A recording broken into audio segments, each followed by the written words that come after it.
ሰላም ጤና ይስጥልን እንደምንላችኋል ውድ ተመልካቾቻችን ከአባይ ቴሌቪዥን የሚተላለፍላችሁ የዕለተ ማክሰኞ ጥቅምት 11 2018 ዜና ላፍታ የመረጃ ሰዓታችን ተጀምሯል። በሶፍ ዑመር ዋሻ ከቀድሞና ከአሁን አመራሮች ጋር ውይይት ያደረጉት ጠቅላይ ሚኒስትር አብይ አህመድ ኢትዮጵያ ውስጥ መጠቅለልም መገንጠልም አይቻልም ሲሉ መናገራቸውን ከአዲግራት ደቡባዊ ምስራቅ 43 ኪሎ ሜትር ላይ የመሬት መንቀጥቀጥ ተከስቶ በበርካታ አካባቢዎች ስለተሰማው ንዝረት እንዲሁም በአማራ ክልል ሰሜን ሸዋ ዞን ባለፉት 3 ወራት 33 አደጋዎች መድረሳቸውን የዞኑ ፖሊስ መምሪያ ማስታወቁን ጨምሮ ሌሎች መረጃዎችን ይዘንላችሁ ቀርበናል። ዜናዎችን እየመራው ዳር ሰላም ተሾመ ከናንተ ጋር ቆይታ አድርጋለሁ። አብራችሁን ቆዩ።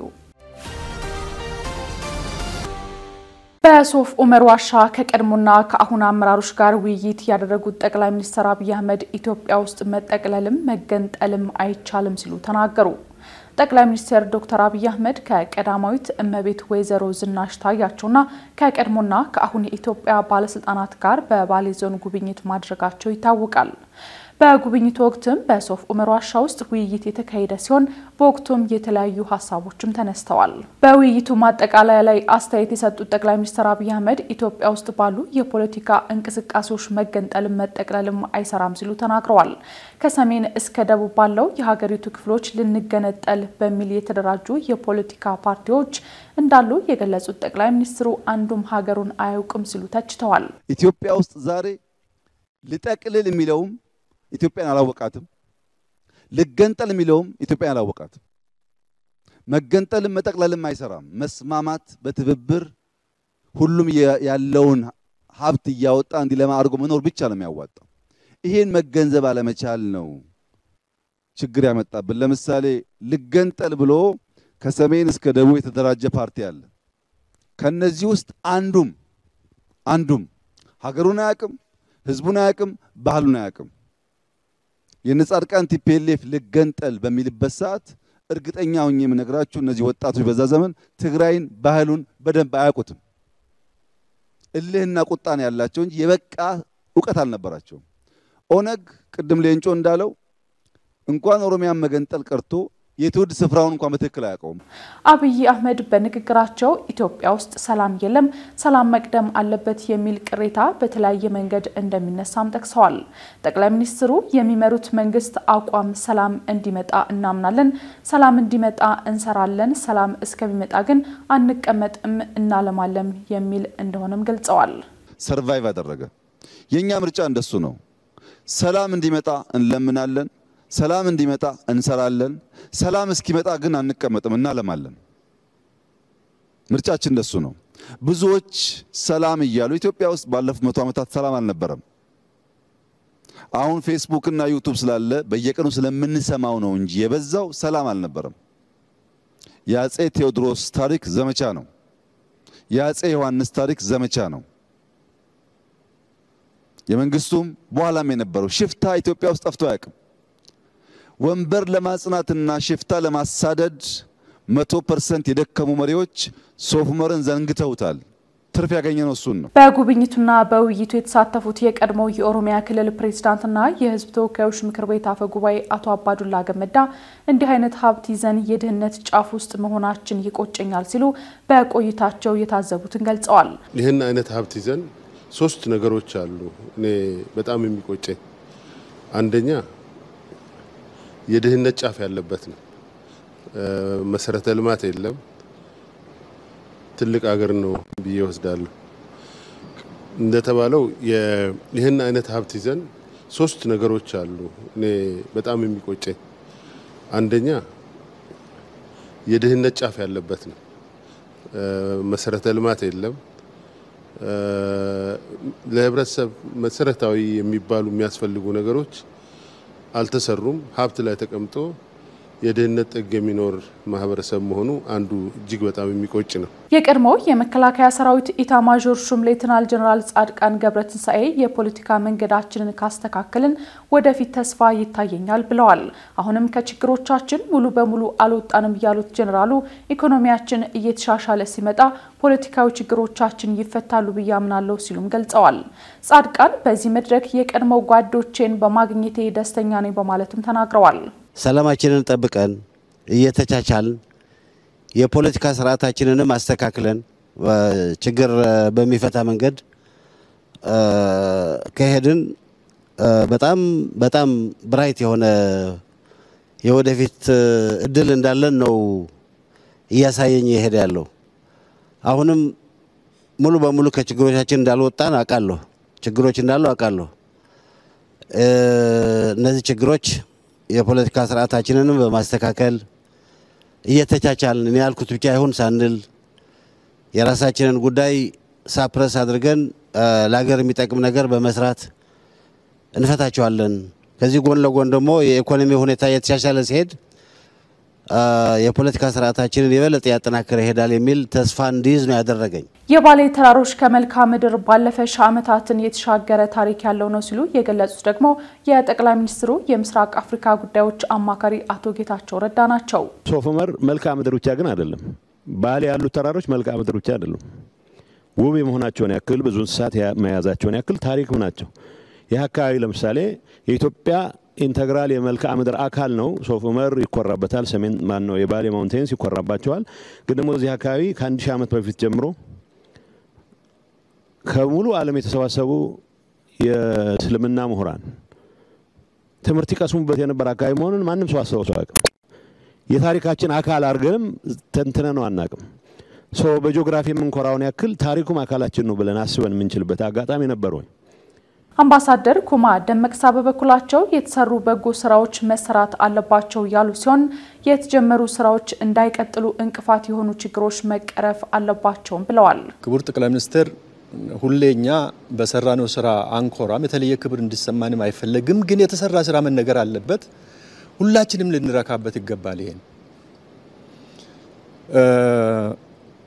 ይሄ ተስፋ ሰጥቶኛል ይሄንን ሀብት ወደ ጥቅማችን ቀይረን ከድህነት እንወጣለን ከበረች ሀገርና ህዝብ እንሆናለን የሚል ተስፋ ሰጥቶኛል ይሄንን የተጀመረውን ተስፋ በሙሉ አቅም ተግባራዊ እንዳናደርግ ግን እንቅፋት የሚሆኑ ነገሮች አሉ ሁለት ናቸው ለኔ አንድ የሰላም ችግር ዛሬ ኢትዮጵያ ውስጥ በኔ እምነት ጥይት የሚተኮስበት ምክንያት አለ ብዬ አላምንም ባሌ ለዚህ ትልቅ ምሳሌ ነው ለምንድነው መሳሪያ የሚያነሳው ሰው ሐሳቡን በነጻነት መግለጽ የማይችል ከሆነ መጠየቅ የማይችል ከሆነ ስለተናገረ የሚገደል ከሆነ መብቱን ለማክበር መሳሪያ ማንሳት አለበት አንስቷል ባሌ በዚህ ዘመን ዛሬ እኔ እንደሚገባኝ እስከማውቀው ድረስ ባሌ ደግሞ ሰላምን መርጦ ሰላም ነው ይሄ ዞን ትልቅ ምሳሌ ነው በዚህ እኔ የኢትዮጵያ ህዝብም ፓርቲውም መንግስትም በከፍተኛ ደረጃ ማውገዝ ያለብን ይሄንን የጀመርነው እናስቀጥል ከተባለ የጥይት ቶክስ መቆም አለበት ይሄንን ህዝቡ በዋናነት መውሰድ አለበት ብዬ አምናለሁ እሱ ከሆነ እቺ ሀገር ተስፋ አላት ታሪካችን ይቀየራል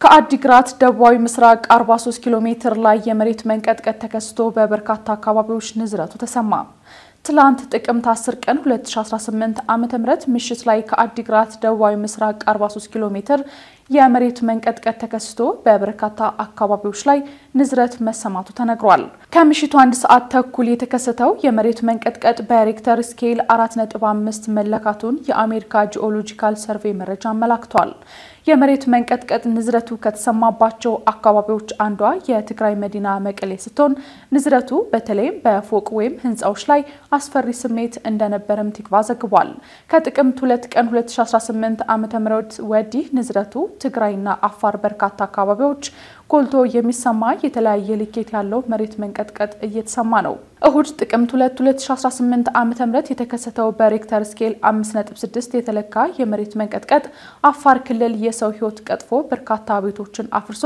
ከ40,000 በላይ ሰዎች ያለ መጠለያ እንዲቀሩ አድርጓል በተመሳሳይ በትግራይ ምስራቃዊ ዞን አጽቢ ወንበርታ ወረዳ ቤቶች እንዲፈርሱ ምክንያት መሆኑንም ተነግሯል በአማራ ክልል ሰሜን ሸዋ ዞን ባለፉት 3 ወራት 33 አደጋዎች መድረሳቸውን የዞኑ ፖሊስ መምሪያ አስታወቀ። በአማራ ክልል አንዳንድ አካባቢዎች የትራፊክ አደጋ የሰዎችን ሕይወት እየቀጠፈ እንደሆነ ነዋሪዎችና የትራፊክ ባለሙያዎች እየገለጹ ይገኛሉ። በአማራ ክልል የሰሜን ሸዋ ዞን ፖሊስ መምሪያ አዛዥ ኮማንደር ንጉሴ ሞገስ በዞኑ በተለያዩ ምክንያቶች የትራፊክ አደጋ በከፍተኛ ሁኔታ መጨመሩን ለዶቼ ቬለ ተናግረዋል። ባለፉት 3 ወራት 33 አደጋዎች መድረሳቸውን የገለጹት አዛዡ በ82 ሰዎች ላይ ጉዳት ደርሶ 24ቱ ሕይወታቸው ሲያልፍ በ34ቱ ላይ ከባድ የአካል ጉዳት መድረሱን ተናግረዋል። ባለፈው ዓመት በተመሳሳይ ወቅት 9 የትራፊክ አደጋዎች ደርሰው 9 ሰዎች መሞታቸውን ያመለከቱት ኮማንደር ንጉሴ ከባድና ቀላል የአካል ጉዳት የደረሰባቸው 15 እንደነበሩ ማስታውሰዋል። ችግሩን ለመቀነስ በየመናኸሪያዎችና በሌሎችም አካባቢዎች የግንዛቤ ማስጨበጫ ስራዎች እየተሰሩ እንደሆነም አዛዡ አመልክተዋል። ባለፉት 3 ወራት በሰሜን ሸዋ ዞን ብቻ በደረሱ የትራፊክ አደጋዎች ከሰብአዊ ጉዳቱ በተጨማሪ ከ14 ሚሊዮን 300 ሺህ በላይ የሚገመት ንብረት መውደሙም ተመላክቷል። በአማራ ክልል ሰሜን ጎጃም ዞን ባህር ዳር ከተማ አቅራቢያ ባለፈው መስከረም 11 2018 ዓ.ም በደረሰ የትራፊክ አደጋ 3 የአንድ ቤተሰብ አባላትን ጨምሮ እስከ 11 ሰዎች ሕይወት ሲያልፍ ከ10 በላይ የሚሆኑት መቁሰላቸውን የዞኑ ፖሊስ በወቅቱም ገልጾ ነበር። መስከረም 13 2018 ዓ.ም በደቡብ ወሎ ዞን ደሴ ዙሪያ ወረዳ ዳባ መግቢያ በተባለ ቦታ በደረሰ የትራፊክ አደጋ 12 ሰዎች ሕይወታቸው ሲያልፍ 49ኙ ደግሞ የአካል ጉዳት እንደደረሰባቸውም ተዘግቧል። የጀርመኑ ግዙፍ ኩባንያ ባየር በኢትዮጵያ በመድኃኒት ዘርፍ ለመሰማራት ፍላጎት እንዳለው አስታወቀ። የጀርመኑ ግዙፍ የፋርማሲውቲካልና ባዮቴክኖሎጂ ኩባንያ ባየር በኢትዮጵያ በመድኃኒት ማምረት ዘርፍ የመሰማራት ፍላጎት እንዳለው አስታውቋል። የዓለም አቀፉ የገንዘብ ድርጅትና የዓለም ባንክ ዓመታዊ ስብሰባ በዋሽንግተን ዲሲ በተካሄደበት ወቅት የገንዘብ ሚኒስትሩ አቶ አህመድ ሺዴ ከስብሰባው ጎን ለጎን ከጀርመኑ የፋርማሲውቲካልና ባዮቴክኖሎጂ ኩባንያ ባየር ዋና ስራ አስፈጻሚ ቢል አንደርሰን ጋር ተወያይተዋል። ውይይቱ የመድኃኒት ዘርፍ ያሉ የኢንቨስትመንት እድሎችና አጋርነት መፍጠር በሚቻልበት ሁኔታ ላይ ያተኮረ መሆኑን ተጠቁሟል። ሚኒስትሩ መንግስት የመድኃኒት ምርትና ማከፋፈልን ጨምሮ በተለያዩ ግዙፍ መስኮች ለሚሰማሩ ዓለም አቀፍ ድርጅቶች ምቹ የኢንቨስትመንት ምህዳር ለመፍጠር በቁርጠኝነት እየሰራ ነው ብለዋል። የኢትዮጵያ አየር መንገድ ሰፊ ካርጎ ኔትወርክና የኢትዮጵያ የአፍሪካ በሽታዎች መከላከልና መቆጣጠር ማዕከል ዋና መቀመጫ መሆኗን በማሳየት የጠቀሱት አቶ አህመድ ሺዴ ይህም ሀገሪቱን በቀጠናው የመድኃኒት ማምረትና ስርጭት ማዕከል እንደሚያደርጋት አመልክተዋል።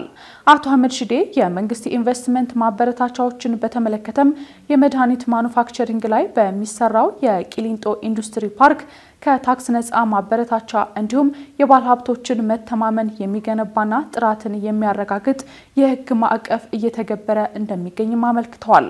የባየር ኩባንያ ዋና ስራ አስፈጻሚ ቢል አንደርሰን በበኩላቸው ኩባንያው ከኢትዮጵያ ጋር በትብብር ለመስራት ዝግጁ መሆኑን ገልጸዋል። ኩባንያው ኢትዮጵያ መሰረታዊ የመድኃኒት ምርቶችን ለማስፋት እያደረገች ያለውን ጥረት ለመደገፍና የፋርማሲውቲካል ዘርፉን አቅም ለማጠናከር ያሉ የኢንቨስትመንት እድሎች የመመልከት ፍላጎት እንዳለውም ተናግረዋል። ከአባይ ቴሌቪዥን ስተላለፍላችሁ የነበረው የዛሬው ጥቅምት 11 2018 የቀኑ መረጃችን ይህን ይመስል ነበር። አብራችሁን ስለነበራችሁ ከልብ ያመሰግናለን። በያላችሁበት መልካም ጊዜ ይሁንላችሁ።